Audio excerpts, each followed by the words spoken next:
আমরা যাচ্ছি তারাপীঠের সাইড সিন। এরা 7টা জায়গা দেখাবে আর 3 টাকা নেবে। কোথায় কোথায় যাবো আপনাদেরকে হচ্ছে তারা সরেনি। এখানে একটা ভালো খাবার আছে, তুমি খাবে না? কি রে? চিকেন মিকেন আনো টানো? না না, ওগুলো খাবো।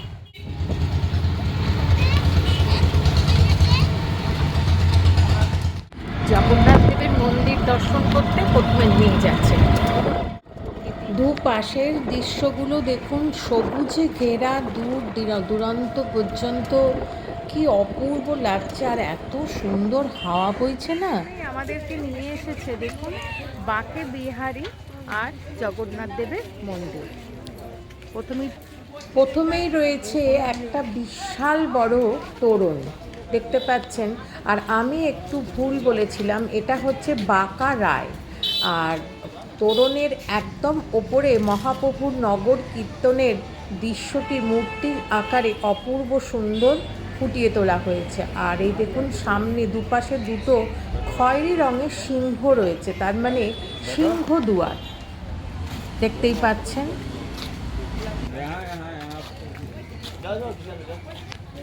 এবার চলুন ভেতরে প্রবেশ করি আর দর্শন।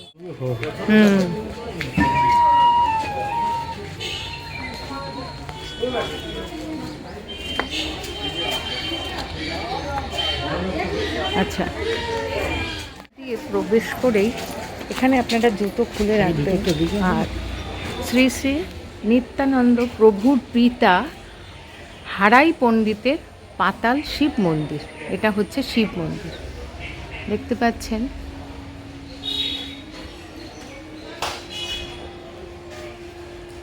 পঞ্চচূড়া বিশিষ্ট মন্দির, চলুন দর্শন করি।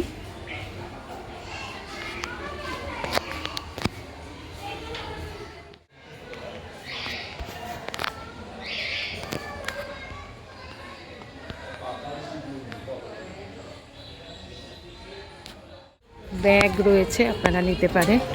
আর এই রাস্তা দিয়ে সোজা যেতে হবে, চলুন। আচ্ছা, এই হয়েছে শ্রী শ্রী জগন্নাথ দেবের মন্দির।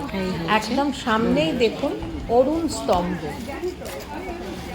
আর তার ঠিক সামনেই রয়েছে প্রভুর মন্দির। ডান দিকে রয়েছে জুতো রাখার একটা সুন্দর র্যাক, ওখানে জুতো রেখে এবারে চলুন প্রভুর দর্শন করে নিই। মন্দিরের বাইরে এই হয়েছে অরুণ স্তম্ভ, যা দুহাত জোর করে প্রভুর দিকে তাকিয়ে রয়েছে দেখতে পাচ্ছেন। এখান থেকে এই হয়েছে, আর এদিকে দেখুন। এবারে এই সিঁড়ি দিয়ে ওপরে উঠে প্রভুর দর্শন করতে হবে। আর তার আগে দেখুন সিঁড়ির দুপাশে বিষ্ণুর 10 অবতারের মূর্তিগুলো অপূর্ব সুন্দরভাবে সাজানো রয়েছে। অপূর্ব লাগছে না?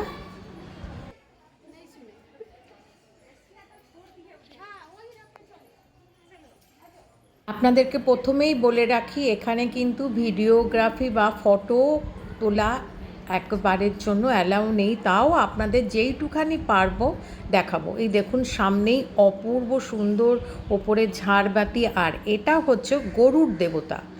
আর প্রথমেই হয়েছে গরুড় দেবতা, আর এখানে লেখা রয়েছে পুরীর মন্দিরের আদলে তৈরি। আর দেখুন গরুড় দেবতা জোড়হাত করে প্রভুর দিকে তাকিয়ে বসে আছে দেখতে পাচ্ছেন।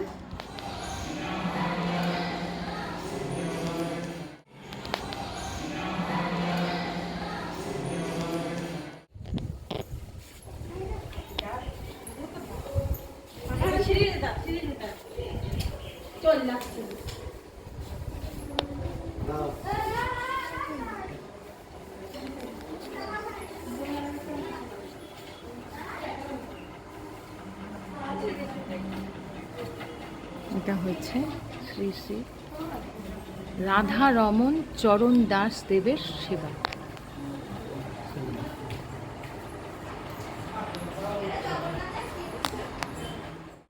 কলিঙ্গ স্থাপত্য শিল্প তো তৈরি, দেখুন পুরো মন্দিরটাতে চারিদিকে অপূর্ব সুন্দর কালার আর নানা রকম বিগ্রহ। এটা হচ্ছে গণেশের বিগ্রহ, দেখতে পাচ্ছেন।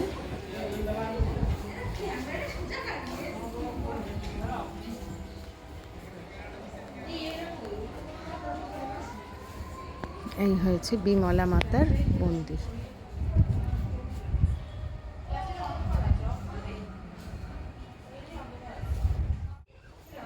চলুন এবার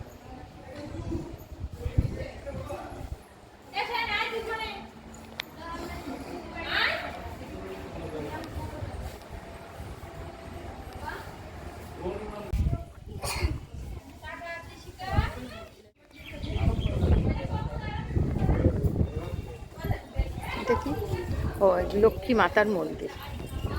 এই হয়েছে মা লক্ষ্মী মন্দির। কি সুন্দর মুখটা দেখুন।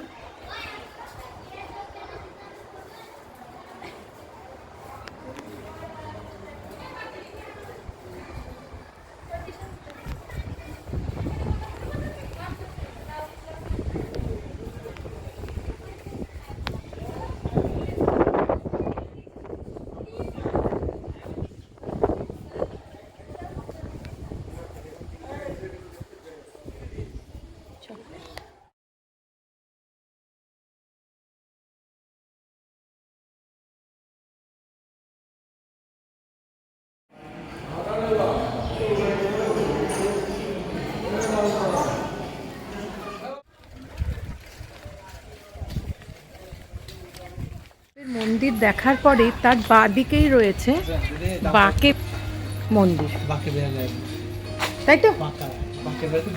হ্যাঁ হ্যাঁ হ্যাঁ, বলুন কার কি? बांके बिहारी वृंदावन में है। আচ্ছা, ইয়ে ये बांका राय बमको बिहारी बोलते हैं। ও, থ্যাংক ইউ। আচ্ছা, দেখতে পাচ্ছেন সামনেই রয়েছে বিশাল বড় একটা তোরণ, আর তোরণে অনেক রকম বিগ্রহ এবং হাতির মূর্তি রয়েছে। মন্দিরটা দেখুন, সামনেই তুলসী মঞ্চ রয়েছে, আর তুলসী মঞ্চের চারিদিকে বিষ্ণুর নানা রকম মূর্তি রয়েছে। আর এই হয়েছে মন্দিরের চূড়া। এন্ট্রি, চলুন। এই যে এখান থেকে ঢোকা, প্রবেশ। দুপাশে দুটো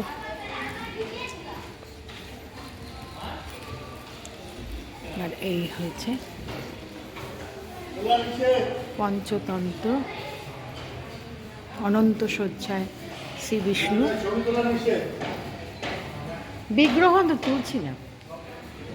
আর এই দেখুন পুরো মন্দিরের দেওয়ালে নানা রকম বিগ্রহ, 10 অবতারের বিগ্রহ এখানে রয়েছে।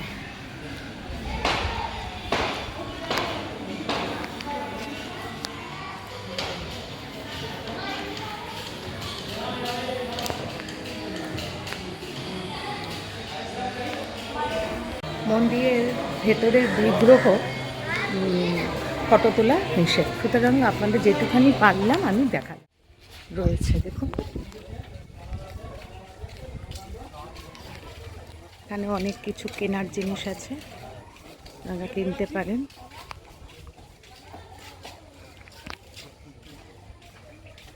এখানে দেখুন এক চূড়া বিশিষ্ট মন্দির, শ্রী শ্রী মনমোহন দেবের শ্রী মন্দির।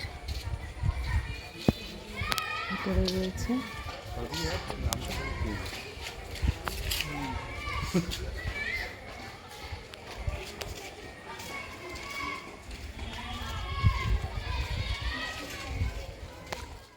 এরপরে রয়েছে ইসকনের মন্দির। চলুন এখান থেকে বেরিয়ে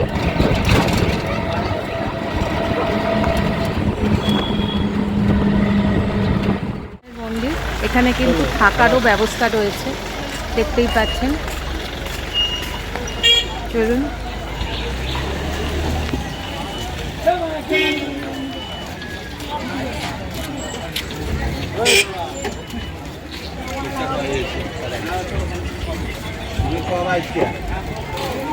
সকালে পাওয়া যায়, যদি প্রসাদের জন্য এখানে কুপন কাটতে হয়। এই হয়েছে তার কাউন্টার। এখন কিন্তু কেউই নেই, তো যাই হোক।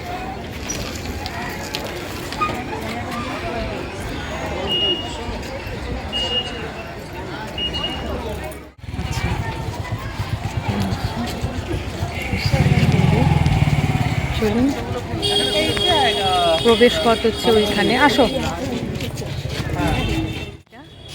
চলুন। আর জুতো এখানেই খুলে রাখতে হবে।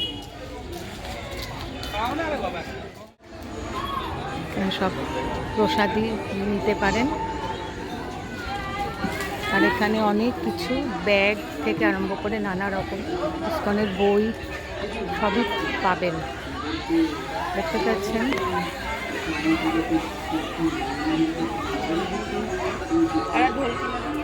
এখানে সব রকম বই।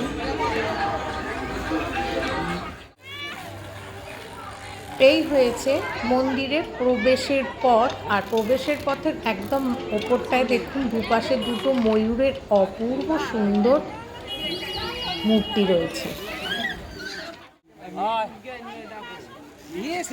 সিঁড়ি দিয়ে ওপরে ওঠা দুপাশে দেখুন কীর্তন করার যে মূর্তিগুলো রয়েছে, আমার খুব ভালো লাগলো, বেশ সুন্দর লাগলো, দেখতে পাচ্ছেন।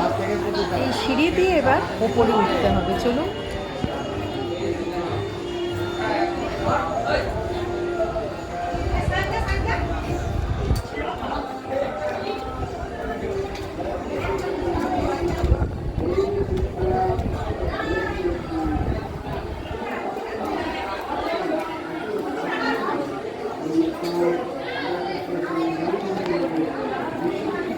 প্রবেশ পথ, চলুন।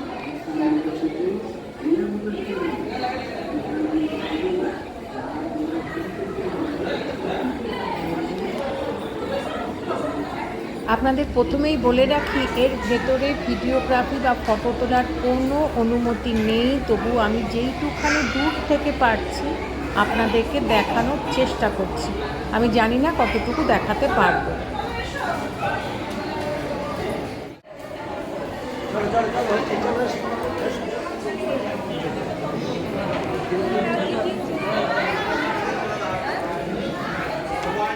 হচ্ছে বাহির পথ। এখানে কিন্তু কোনো বিগ্রহের ফটো তোলা বা ভিডিওগ্রাফি করা অ্যালাউ, সুতরাং আমি আপনাদেরকে দেখাতে পারলাম না, এইটুখানি দেখালাম। তো আপনারা এখানে আসলে অবশ্যই ইসকনের মন্দিরে আসবেন এবং দর্শন। ইসকনের মন্দির দেখার পরে এরপরে যাবো হচ্ছে নিতাইয়ের বাড়ি, শ্রী শ্রী নিত্যানন্দ প্রভুর বাড়ি।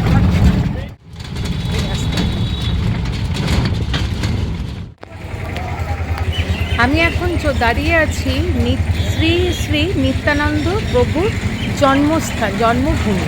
তা দেখুন, ভেতরে কিন্তু মন্দিরের ভেতরে ভিডিওগ্রাফি বা ফটো তোলা নিষেধ, তাই এখান থেকে আপনাদেরকে একটু দর্শন করতে।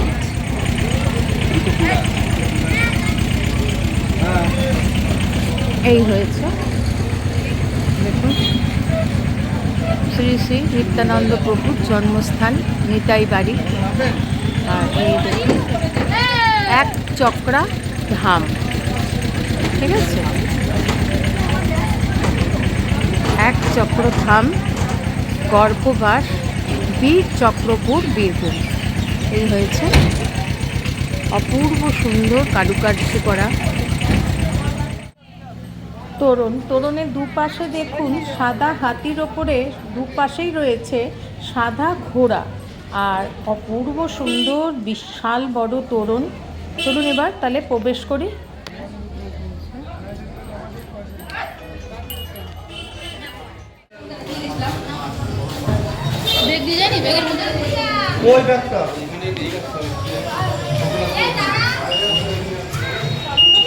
এখানে ফটোগ্রাফি বা ভিডিওগ্রাফি একদমই অ্যালাউ নেই। এবং এই যে ডান দিকটা, এই দেখুন আপনার, এই যে এখানে প্রসাদী কুপন এখানে কাটতে পারবেন। আর ওপাশে চটি ওখানেই জমা রেখে এর পাশেই রয়েছে মোবাইল জমা দেওয়ার কাউন্টার, ওখানে জমা দিয়ে ভেতরে প্রবেশ করে নিত্যানন্দ মহাপ্রভুকে দর্শন করতে হবে। তবে আপনারা যদি কেউ এখানে এসে থাকতে চান তাহলে কিন্তু এখানে এসে থাকতে পারেন, 2-3 দিন এখানে এসে থাকা যাবে।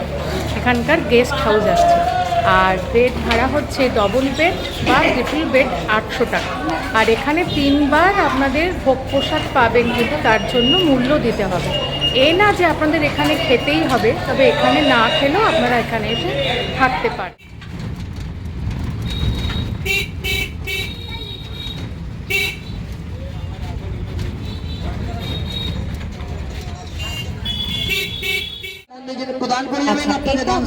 ঠাকুরগাড়া আশ্রম। নিত্যানন্দ মহাপ্রভু মাকে স্নান করানোর জন্য সর্বতীর্থকে আহ্বান করে এই কুণ্ডে এনেছে। তাই এই কুণ্ডে সপ্ত নদী ও সপ্ত সাগর বর্তমান। আর এখানে রয়েছে এক আশ্চর্য মন্দির, যা নদীর তলাতে অবস্থিত, আর যার পুরোটাই কিন্তু জলের তলায়। দেখুন, শুধু চূড়াটা দেখা যাচ্ছে। আর সবাই বলে এই জল স্পর্শ করলে জনম ধন্য হয়। দেখতে পাচ্ছেন চূড়াটা, আর সবাই এখানে এসে কিন্তু জল মাথায় দিচ্ছে। ওই যে মাঝখানে দেখতে পাচ্ছেন মন্দির।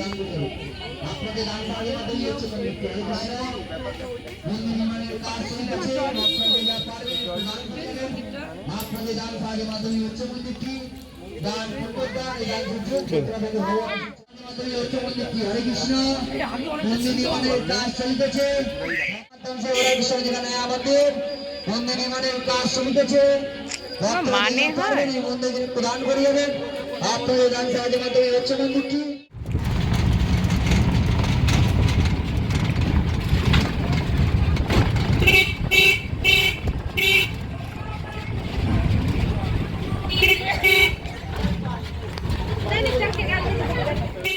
এবারে হচ্ছে গৌরীয় মঠ। দেখুন, এই হয়েছে প্রবেশ পথ। আর এই দেখুন মন্দিরটা দেখুন।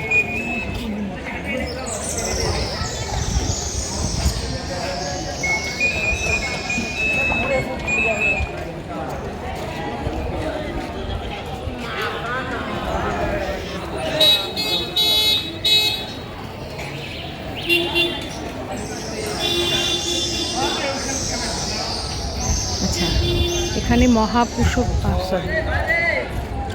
এখানে মহাপ্রসাদের কুপন সংগ্রহ করুন। এছাড়া ঘর ভাড়াও পাওয়া যায়। দেখুন, যদি কেউ এখানে এসে থাকতে চান, এখানে যোগাযোগ নাম্বার দেওয়া রইল, আপনারা এখানে নিয়ে করতে পারেন, কন্ট্যাক্ট করতে পারেন। চলুন এবার ভেতরে প্রবেশ করি।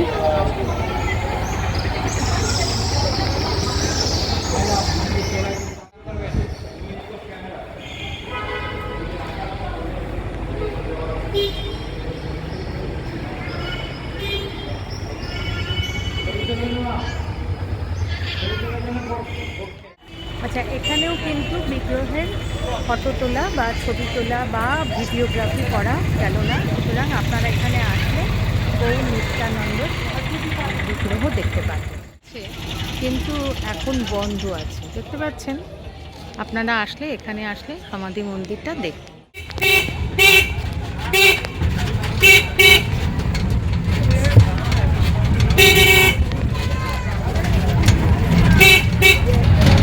আজকের মতো তারাপীঠের চারিদিকে প্রত্যেকটা মন্দির দর্শন করলাম। আপনারাও কিন্তু এখানে এসে অবশ্যই দর্শন করবে, ভীষণ ভালো লাগবে। কারণ মন্দিরের ভেতরের বিগ্রহের তো আমি কোনো ফটো বা ভিডিওগ্রাফি আপনাদের দেখাতে পারি, যেটুখানি পেরেছি সেটুখানি আপনাদের দেখতে। কারণ অবশ্যই আমাকে জানাবে, লাইক, সাবস্ক্রাইব করে। Thanks for your time.